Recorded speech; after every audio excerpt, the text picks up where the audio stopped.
Naisip mo ba kung sino ang totoong mga kaaway ng mga tao ng Diyos at kung naglalakad pa rin sila sa atin ngayon? Ito ay hindi lamang isa pang kwento sa Biblia. Ito ay isang espiritual na paghahayag na maaaring magbago kung paano mo nakikita ang mundo sa paligid mo. Ang mga Filisteo ay hindi lamang mga sinaunang mandirigma na may mga sibat at kalasag. Sila ay isang malakas na puwersa na tumayo laban sa napiling mga tao ng Diyos, henerasyon pagkatapos ng henerasyon. At paano kung sinabi ko sa iyo, ang kanilang impluensya ay hindi namatay kasama si Goliath? Paano kung ang kanilang pamana ay nakakaapekto pa rin sa mga espiritual na laban na kinakaharap mo ngayon? Sa Biblia, tinawag silang pinakadakilang banta sa Israel. Ang mga nakunan ng Arka ng Tipan, inaapi ang mga hukom at hinamon ang mismong pagkakaroon ng Diyos. Pinaglaruan nila ang pananampalataya ng mga Israelita, tinanggihan ang autoridad ng Panginoon at nahulog lamang kapag ang tunay na pagsunod ay tumaas sa pamamagitan ng mga kalalakihan tulad ni Samson, David at Jonathan. Ngunit hindi lamang ito kasaysayan, ito ay isang banal na plano. Sa likod ng kanilang kwento ay namamalagi ang isang misteryo, maraming mga naniniwala na hindi pinapansin. Sino talaga sila? Saan sila nagmula? At ang pinakamahalaga, nasaan na sila ngayon? Dadalhin ka ng video na ito sa isang paglalakbay sa pamamagitan ng oras, hula at banal na paghahayag. Makikita mo kung paano ginamit ng Diyos kahit na ang mga kaaway ng Israel upang ihanda ang kanyang mga tao para sa mas malaking tagumpay. Malalaman mo kung paano ang bakal, politika, pagkakanulo at kahit na pagsamba sa idolo ay lahat ng bahagi ng isang mas malaking digmaang espiritual. Isang digmaan na sumasalamin pa rin sa iyong mga personal na laban ngayon. At tiwala sa akin, sa pagtatapos ng video na ito, hindi ka natitingnan ang mga Filisteo o ang iyong sariling mga pakikibaka sa parehong paraan muli. Kaya't kung nahaharap ka sa pagtutol na labis na nakaramdam, kung naramdaman mo na ang iyong pananampalataya ay napapaligiran ng isang mas malakas at mas agresibo, kung gayon ang video na ito ay para sa iyo. Sapagkat ang parehong Diyos na nagdala ng tagumpay sa Israel ay nais na ipakita sa iyo kung paano manalo din ang iyong mga laban. Manatili hanggang sa wakas dahil ang iyong matutuklasan ay maaaring i-unlock lamang ang isang bagong sukat ng iyong pananampalataya sa Diyos, ang iyong pag-unawa sa Biblia, at ang iyong kaugnayan kay Hesukristo. Bago tayo sumisid, ipaalam sa akin sa mga komento, ano sa palagay mo ang nangyari sa mga Filisteo? Nawala na ba sila o nakaligtas ba ang kanilang espiritu sa pamamagitan ng modernong kultura at mga bansa? At kung naniniwala ka sa kapangyarihan ng pananampalataya at katotohanan ng banal na kasulatan, tiyaking mag-subscribe ngayon. Malapit mong alisan ng takip ang isa sa mga pinakasisingilin na mga kabanata sa kasaysayan ng Biblia at hindi mo nais na makaligtaan ng isang solong segundo. Nakapagtataka kung gaano karaming kasaysayan ang nagtatago sa likuran ng isang pangalan na madalas nating naririnig sa Biblia, mga Philistine. Ngunit sino talaga sila? Ang kanilang kwento ay nagsisimula hindi sa mga disyerto ng Canaan, ngunit sa buong dagat, sa sinaunang mundo ng Aegean, larawan ng malawak na tubig na nagliliyab sa ilalim ng araw ng Mediterranean. At mga pamilya hindi lamang mga mandirigma, boarding ship, iniwan ng Crete or Mycenae. Ang mga ito ay hindi random drifter. Nagdala sila ng kultura, kaalaman, at isang gutom upang makabuo ng isang bagong hinaharap, at narito na una nating makita ang hindi nakikitang kamay ng Diyos na nag-orkestra ng pagtaas at pagbagsak ng mga bansa, kahit na sa harap ng Israel ay ganap na hakbang sa banal na pamana nito. Nagdala sila ng mga estilo ng palayok, arkitektura, at mga taktika ng digma na hindi pa nakita sa Canaan. Hindi ba malakas na isipin na habang ang Israel ay bumubuo pa rin ng pagkakakilanlan nito sa Diyos, ang yugto ay naitakda na para sa isa sa pinakadakilang pagsubok ng pananampalataya? Ngayon kapag may nagsabing Filisteo, karamihan sa mga isip ay tumalon sa Goliath o laban kay David. Ngunit ang mga siglo bago ang showdown na iyon sa lambak ng Ela, mayroon ng mga bulong ng pangkat na ito sa mga sagradong pahina ng Genesis. Si Abraham, ang ama ng pananampalataya, ay nagkaroon ng panahunan na pakikipag-ugnayan sa isang hari ng Filisteo na nagngangalang Abimelech, Genesis 21. Ipinapakita nito sa amin ang isang bagay na malalim. Kahit na bago ang kanilang mahusay na paglipat, ang mas maliit na mga pangkat ng Pilisteo ay nagsimulang tumira sa lupain. Hindi iyon isang pagkakataon, pinapayagan ng Diyos ang bawat piraso ng makahulang puzzle na mahulog sa lugar. Ang pananampalataya ay hindi lamang tungkol sa reaksyon sa kung ano ang mangyayari. Tungkol ito sa pagtitiwala na kahit na ang paggalaw ng mga sinaunang tribo ay may banal na tiyempo. At narito nakikita natin kung paano ang espiritual na pakikidigma ay minsan ay nagsisimula ng tahimik, matagal bago iguguhit ang mga tabak. Habang naghuhukay ang mga arkeologo sa mga lugar ng pagkasira ng Ashdod at Ekron, hindi lamang nila natuklasan ang palayok, hindi nila ito patunay ng hula, mga palatandaan ng mga sibilisasyon na pinahintulutan ng Diyos na tumaas para sa kanyang mga layunin. Ang mga impluensya ng Mycenaean ay nasa lahat ng dako, mula sa mga dingding hanggang sa mga kagamitan, na nagpapatotoo na ang mga Filisteo ay hindi lamang gumala. Nakatanim sila ng kanilang sarili ng may kumpiyansa. At gayunpaman gaano mankati ang kanilang mga pundasyon, lumakad sila sa isang lupain na ipinangako ng Diyos sa kanyang bayan. Ang pag-aaway ay hindi maiiwasan, hindi ipininta ng Biblia ang mga sandaling ito bilang mga hindi pagkakaunawaan sa teritoryo. Ipinapakita ito bilang mga banggaan sa espiritu, mga sandali kung saan susuriin ang pananampalataya ng bayan ng Diyos laban sa mga kapangyarihan ng mundo.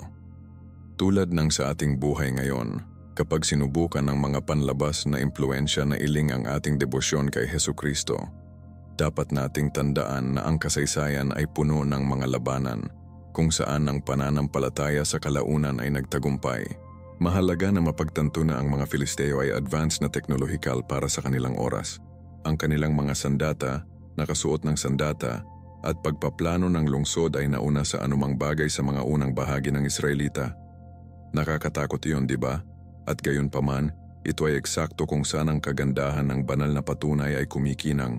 Kapag nakakaramdam tayo ng outmatched, maging sa mga mapagkukunan, lakas o kaalaman, madalas na kapag ang Diyos ay pumasok upang ipakita na siya ang tunay na mapagkukunan ng tagumpay. Ang mga Israelita ay hindi nanalo ng mga laban sa pamamagitan ng higit na firepower. Nanalo sila sa pamamagitan ng pagsunod, panalangin at walang tigil na tiwala sa Diyos. Kung nahaharap ka sa isang Filisteo sa iyong buhay ngayon, isang hamon na tila mas malakas kaysa sa iyo, huwag kalimutan ang Diyos na nagbigay kapangyarihan sa isang batang lalaki na pumatay ng isang higante. Ang iyong pananampalataya na nakaugat sa salita ng Diyos ay ang iyong pinakadakilang sandata. At ito lamang ang simula.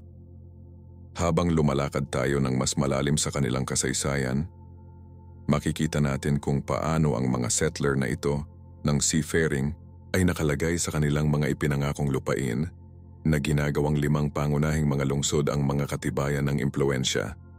Ngunit kahit na noon, hindi pinabayaan ng Diyos ang kanyang bayan. Ang bawat galaw, bawat labanan, bawat pagtaas ng kapangyarihan ay bahagi ng isang mas malaking digmaang espiritual, isang digmaan na nagpapatuloy hanggang sa araw na ito sa maraming anyo. Kaya manatili sa akin dahil sa susunod, papasok kami sa gitna ng Canaan mismo, kung saan itinatag ng mga Filisteo ang kanilang Pentapolis at nagsimulang humuhubog ng isang pamana na magiging isa sa mga mapaghamong pagsubok ng pananampalataya para sa Israel. Habang ang mga Filisteo ay nakarating sa baybayin ng Canaan, hindi sila nagkalat ng walang layunin. Lumipat sila ng istruktura, pangitain at nakakagulat na pagkakaisa.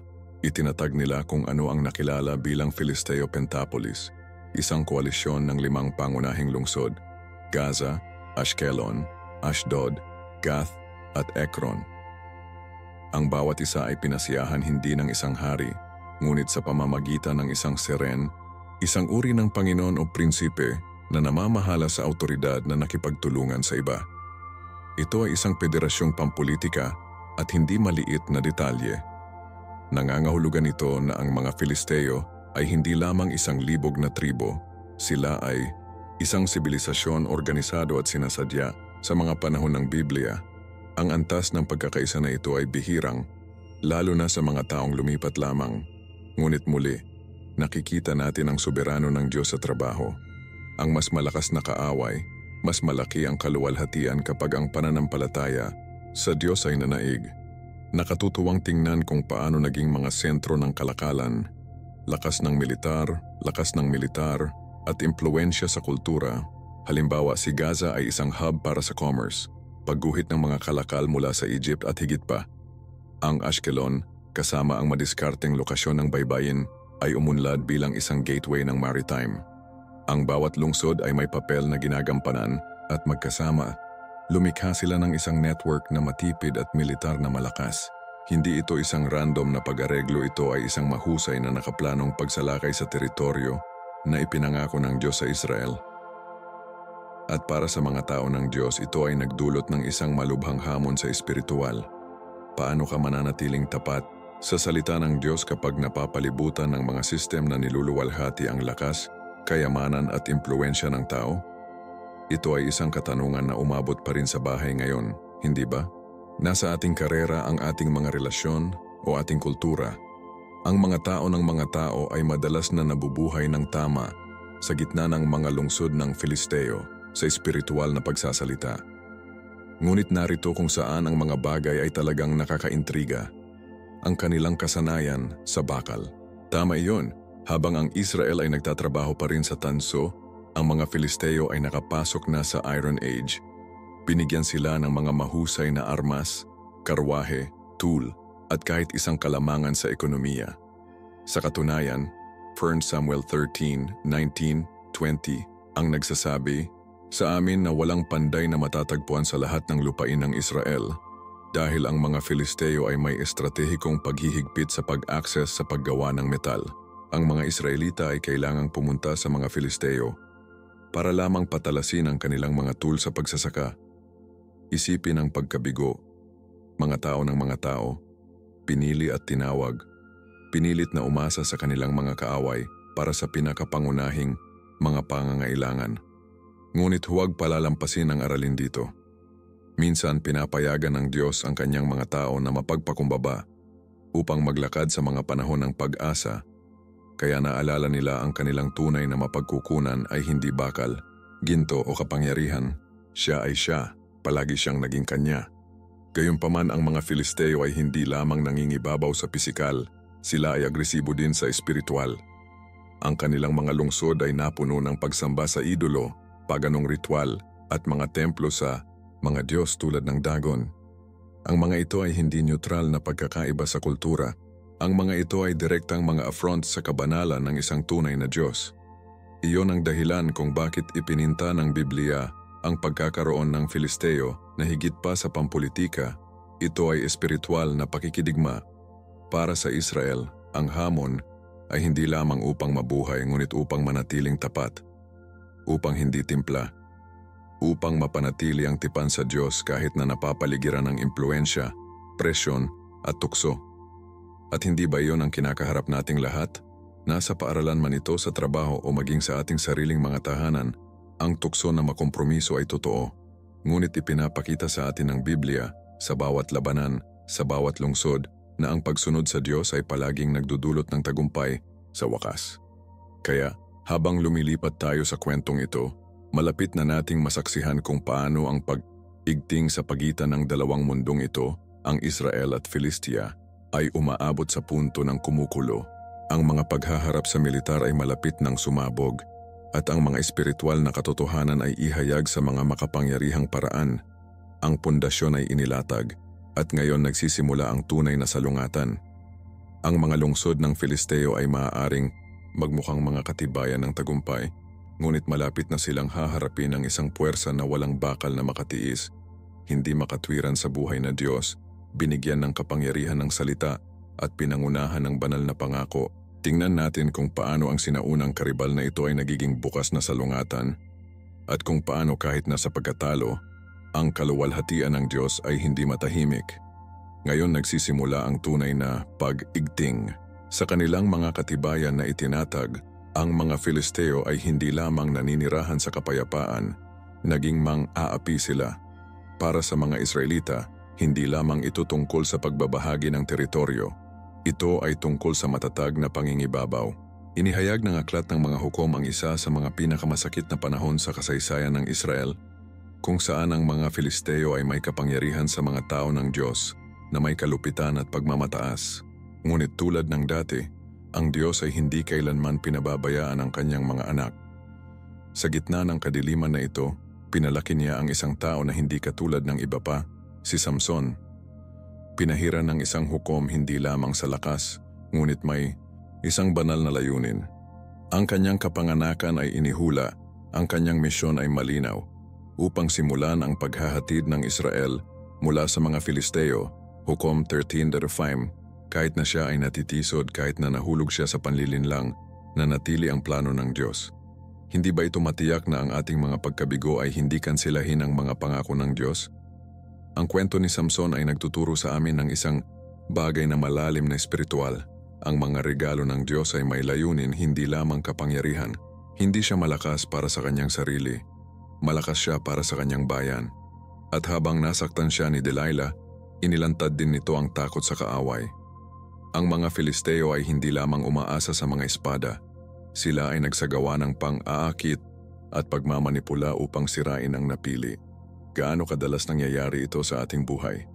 Minsan, ang kaaway ay hindi dumating sa isang dagundong, ngunit may isang bulong, isang tukso, isang kaguluhan. Ngunit kahit na sa kanyang huling hininga, tumaas muli ang pananampalataya ni Samson. Tumawag siya sa Diyos at sa isang huling gawa ng banal na lakas, ibinaba niya ang templo ng Dagon na pumatay ng higit pang mga Filisteo sa kamatayan kaysa sa buhay. Hukom 16:30.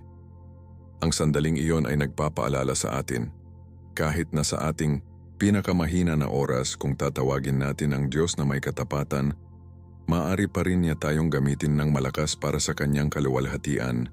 Ngunit ang salungatan ay hindi tumigil kay Samson.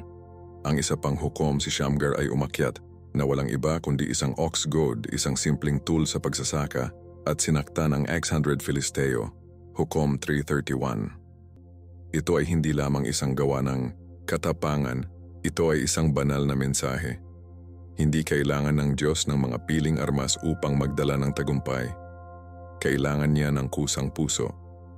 Ang pananampalataya, kahit na sa mga kamay ng mapagpakumbaba, ay nagiging isang puwersa na mas malaki kaysa sa anumang karwahe na bakal.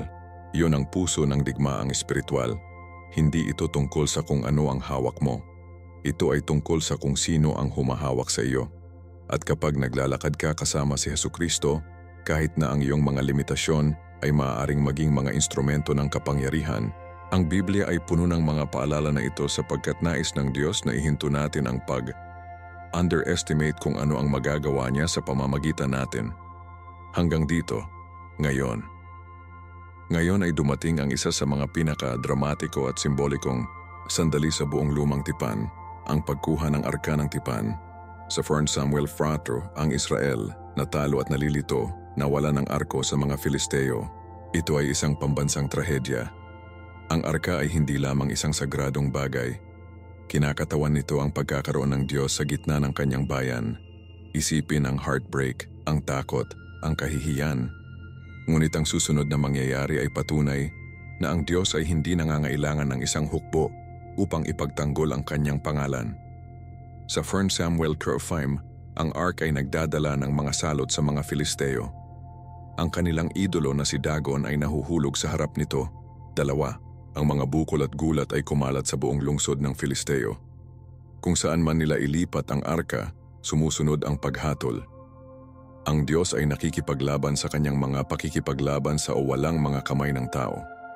Iyon ay dapat na iling tayo at aliwin tayo. Dahil kahit na naramdaman nating nawala ang lahat, ang kanyang presensya ay nagdadala pa rin ng hindi mapigilan na kapangyarihan. Sa wakas, nakuha ng mga Filisteo ang mensahe. Noong 1 Samuel 6, ibinalik nila ang arka na may mga handog na pagkakasala, mga gintong mga bukol at daga na nagmamadali upang maaliw ang Diyos ng Israel. Hindi ba iyon hindi ka panipaniwala? Ang mga mapagmataas na mandirigma na ito na minsan ay pinaglaruan ng Israel, na ngayon ay nanginginig sa harap ng Diyos na hindi nila makontrol. Kinikilala nila kahit na nag-atubili na walang tagumpay laban sa kataas-taasan. At kung saan natagpuan ng ating pananampalataya ang pinakamalalim na lakas nito, hindi sa pag-iwas sa mga laban, Ngunit alam kung sino ang nakikipaglaban sa atin. Ang mga Filisteo ay maaaring magkaroon ng bakal, numero at diskarte, ngunit wala silang pinakamahalaga, ang pabor sa Diyos. At kapag naglalakad ka sa ilalim ng pabor na yon, walang sandata na nabuo laban sa iyo ay dapat umunlad. Ngunit ang digmaan ay hindi pa tapos. Mula sa mga maagang pag-aaway na ito ay tumataas ng mas malalim na pananabik sa puso ng Israel, isang sigaw para sa pamumuno, para sa istruktura, para sa isang hari. At kung saan tayo ay pupunta sa susunod, matapos ang mga taon ng pang-aapi, kahihiyan at espiritual na pag-agos, may nagsimulang gumalaw sa loob ng puso ng Israel. Ang mga tao pagod na pinasiyahan ng mga hukom at patuloy na pinagbantaan ng mga Filisteo ay nagsimulang umiyak. Hindi lamang para sa paglaya, ngunit para sa isang hari. Gawin kaming isang hari upang hatulan kami tulad ng lahat ng mga bansa, sinabi nila sa 1 Samuel 8:5. Ito ay hindi lamang isang pampulitikang paglipat, ito ay isang espiritual na punto. Hindi nila tinanggihan ang mga hukom. Sila ay sa isang paraan pagtanggi sa direktang pamamahala ng Diyos sa kanila, at gayon paman, sa kanyang awa pinayagan ito ng Diyos. Sapagkat kahit na hindi maintindihan ng kanyang mga tao ang kanyang mga paraan, nagtatrabaho pa rin siya sa kanilang mga hangarin upang matupad ang kanyang mas malaking plano. Ang pagtaas ng monarkiya sa Israel ay nagsisimula hindi sa kapangyarihan, ngunit sa pananabik na may isang tao na desperado para sa pagkakasunod, kaligtasan at pagkakakilanlan. Kaya't pinangunahan ng Diyos ang propetang si Samuel na pinahiran si Saul, isang tao na tumingin sa bahagi, malakas, nagpapataw. Sa una si Saul ay may potensyal, ngunit mabilis, lumitaw ang mga bitak. Ang kanyang pananampalataya ay nag-alinlangan, ang kanyang pagsunod ay humina, at ang kanyang takot sa mga tao ay nagsimulang lumampas sa kanyang takot sa Diyos. Gayunpaman, hindi may kakailangang pangangailangan para sa pamumuno. Ang mga Filisteo ay walang humpay. Noong 1 Samuel 13, ang sariling anak ni Saul na si Jonathan ay matapang na nagpapalabas ng isang paghihimagsik sa pamamagitan ng pag-atake sa isang outpost ng Filisteo, na nagpapakita na ang katapangan na pinupukaw ng pananampalataya ay maaaring magbago ng tubig kahit na ang pamumuno ay hindi sigurado. Kadalasan sa kaguluhan ng flawed na pamumuno na sinimulan ng Diyos na maghanda ng bago, isang tao pagkatapos ng kanyang sariling puso, at sa tahimik na bukid ng Bethlehem, may tending tupa na ang isang tao ay nakatanggap na ng pagsasanay mula sa espiritu, hindi ang tabak. Ipasok si David. Ang kanyang pangalan lamang ay nagdadala ng timbang, ngunit bago ang mga kanta at trono, may isang sandali na nagbago ang lahat. Ang lambak ng Ela, hindi malilimutan ang eksena. Si Goliath, ang higanteng Filisteo mula sa Gath, ay pinaglaruan ang mga hukbo ng Israel araw-araw. Hindi lamang niya hinahamon ang kanilang lakas, binibiro niya ang kanilang Diyos. At walang sino mang nangahas na tumayo hanggang sa dumating si David. Isang batang lalaki lamang na walang sandata, walang tabak, isang tirador lamang, ilang mga bato at hindi matitinag na pananampalataya. Lumapit ka sa akin ng isang tabak at may sibat, idineklara ni David sa 1 Samuel 17:45. Ngunit lumapit ako sa iyo sa pangalan ng Panginoon ng mga host. Hindi lamang lakas ng loob. Iyon ang pagkakahanay ng banal. Iyon ang hitsura ng pananampalataya kapag huminto ito sa panginginig at nagsisimulang maglakad pasulong. Tapos na ang labanan bago ito magsimula. Ang bato ni David ay sinaktan ang noo ni Goliath at nahulog ang higante, tulad ni Dagon bago ang arka. Ang simbolismo ay hindi aksidente. Ito ay paraan ng pagsabi ng Diyos, muli, hindi ko kailangan ng lakas, kailangan kong sumuko. Ang tagumpay ni David ay naging isang pambansang punto. Ang pananampalataya ay pinatay ang takot. Ang pagsunod ay nasakop ang pagmamataas. At sa sandaling iyon, nakita ng mga tao hindi lamang isang batang lalaki na may isang tirador. Nakita nila ang isang sulyap sa hinaharap, pinahiran ng isang hari hindi para sa mga pagpapakita, ngunit para sa layunin. Hindi ba iyon ang hinahanap pa rin ng Diyos ngayon? Hindi pagiging perpekto, ngunit isang puso na ganap na nagtitiwala sa kanya. Ang tagumpay na iyon ay hindi tungkol sa bato. Ito ay tungkol sa pananampalataya na naglunsad nito. Mula sa puntong ito, ang karibal sa pagitan ni David at ng mga Filisteo ay magiging personal, matindi at makahulang. Ngunit ang tungkulin ni David ay hindi lamang upang talunin ang mga kaaway. Ito ay upang muling isaalang-alang ang pagkakakilanlan ng Israel. Sa ilalim ng kanyang pamumuno, ang mga tao ay magsisimulang maunawaan kung ano ang ibig sabihin ng isang kaharian sa ilalim ng awtoridad ng Diyos. At habang nagbubukas ang kwento ni David, masasaksihan natin kung paano niya navigate ang pag-igting na ito, hindi na lamang nakikipag-usap muli sa mga Filisteo, ngunit naghahanap din ng hindi inaasahang kanlungan sa kanila. Malayo ang paglalakbay. Sa katunayan, ang pinakakomplikado at espiritual na nagbubunyag ng mga kabanata ay darating pa rin. Ang relasyon ni David sa mga Filisteo ay isa sa mga hindi inaasahang twists sa buong pagsasalaysay sa Biblia. Matapos talunin si Goliath, sa palagay mo ay mananatiling isang sinumpaang kaaway ng mundo ng Filisteo magpakailanman. Ngunit ang buhay, lalo na ang buhay sa ilalim ng kamay ng Diyos, ay hindi palaging simple. Habang lumalakas si Saul na hindi matatag at mapanganib, napilitang tumakas si David. At saan siya naghahanap ng kanlungan? Sagat ang mismong puso ng teritoryo ng Filisteo. 1 Samuel 27:1-3. Tama iyon, ang hinaharap na hari ng Israel ay nakatagpo ng kanlungan sa mismong mga taong dati niyang nakipaglaban. Hindi ito pagkakanulo, diskarte ito. Ngunit higit pa rito, nagpapakita ito ng isang bagay na mas malalim. Maprotektahan ka ng Diyos kahit sa teritoryo ng kaaway. Kapag ang iyong pananampalataya ay buo, hindi mo na kailangan ang mga perpektong pangyayari upang maging ligtas. Kailangan mo ng banal na pabor. Naunawaan niyon ni David. At kahit papaano ganun din ang mga Filisteo na nakakagulat na tinanggap siya. Ngayon isipin ang kabalintunaan. Si David na pinatay ang kanilang pinakadakilang mandirigma ay nakatira na ngayon sa ilalim ng kanilang bubong kahit na tumatanggap ng lupa sa Ziklag. Ngunit hindi na sayang ni David ang panahong iyon. Ginamit niya ito upang maprotektahan ang kanyang mga tao ng lihim, paglulunsad ng mga operasyon ng covert laban sa mga kaaway ng Israel habang pinapanatili ang kanyang takip. Ang dalawahang papel na ito ay mapanganib, komplikado at malalim na tao. Inihayag nito na kahit na pinahiran ang mga pinuno ay nahaharap sa mga komplikadong pagpipilian, ang paglalakad ng pananampalataya ay bihirang tuwid at simple, na puno ito ng pag-igting, pagpapasya at mga sandali kung saan kailangan mong umasa ng buo sa Diyos para sa kalinawan. Hindi perpekto si David, ngunit nanatili siyang tapat. Iyon ang aralin. Hindi ito tungkol sa walang kamali, mali na pagpapatupad.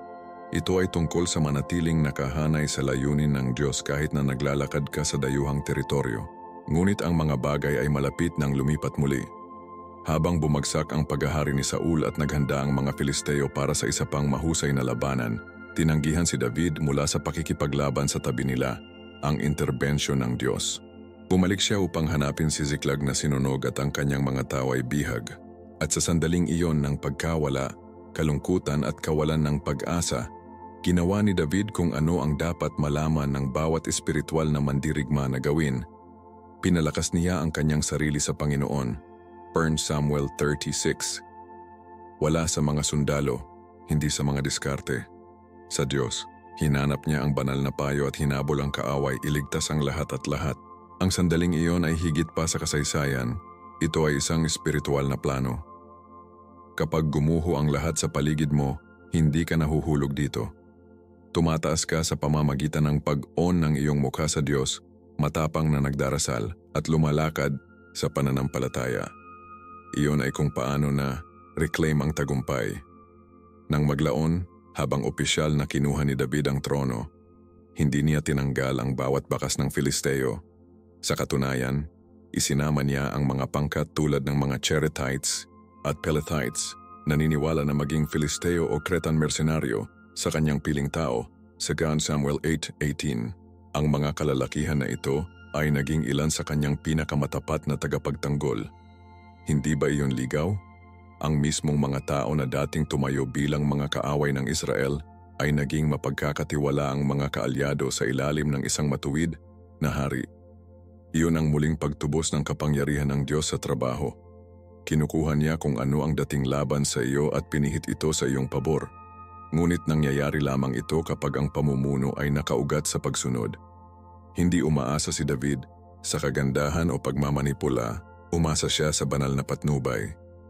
At iyon ang dahilan kung bakit ang kanyang paghahari ay minarkahan ng katatagan, paglaki at pabor. Kahit na mula sa dating mga katibayan ng kadiliman ay maaring mabago sa ilalim ng pamamahala ng Diyos. Ang mga mersenaryo na ito ay nanatiling tapat hindi lamang sa panahon ng paghahari ni David, kundi pati na rin sa pamamagitan ng paghihimagsik ng Absalom at sa coronation ni Solomon. Redang Hari 1:38. Hindi lang sila sundalo, simbolo sila ng pagpapanumbalik. Kapag ang Diyos ay lumipat sa buhay ng isang tao, hindi lamang niya tinanggal ang mga kaaway, siya ay nag-reshape ng kasaysayan. Iyon ang ginagawa ng pananampalataya. Hindi lamang ito nasakop ang mga higante, ito ay muling tukuyin ang mga alyansa, tinubos ang mga nasira, at muling isinulat ang mga kwento. At ngayon, sa banta ng Filisteo na dahang kumukupas sa background, ang Israel ay tumayo ng mas malakas kaysa dati, ngunit ang kanilang kwento at ang pamana ng mga sinaunang kaaway ay malayo sa nakalimutan. At iyon ang nagdadala sa atin sa isang malakas na tanong na sumasalamin pa rin ngayon. Sino ang mga Filisteo ngayon? At ano ang itinuturo sa atin ng kanilang pamana tungkol sa espiritual na pakikidigma sa ating sariling henerasyon? Ngayon na lumakad ka sa hindi mabilang na kwento ng mga Filisteo, oras na upang tanungin, ano ang mga Filisteo sa iyong buhay ngayon? Anong mga labanan ang iyong kinakaharap na tila napakalakas, masyadong malalim na nakaugat labis na labis? Ibahagi ang iyong mga saloobin sa mga komento. Ang iyong karanasan ay maaaring magbigay ng inspirasyon sa ibang tao na nasa laban pa rin. Kung ang mensaheng ito ay nagdala ng kalinawan sa iyong pananampalataya, huwag itago ito sa iyong sarili. Mag-subscribe sa Channel E o ng mga abiso at manatiling konektado. Nagtatayo kami ng isang pamayanan na nakabase sa Biblia, binigyan ng kapangyarihan ng pananampalataya at pinangunahan ng katotohanan ni Hesukristo. Hindi mo nais na makaligtaan kung ano ang susunod at pinag-uusapan ang susunod, mag-click sa video na lumilitaw ngayon sa iyong screen upang alisan ng misteryo kahit na mas malalim. Kapag namamatay si Caiaphas, inihayag niya ang kilabot na katotohanan tungkol kay Jesus. Tiwala, sa akin ito ay isang paghahayag na kailangan mong makita. Pagpalain ka ng Diyos at hanggang sa susunod na oras. Ito ay si Marco, naglalakad kasama mo sa pananampalataya, isang kwento ng paisa-isa.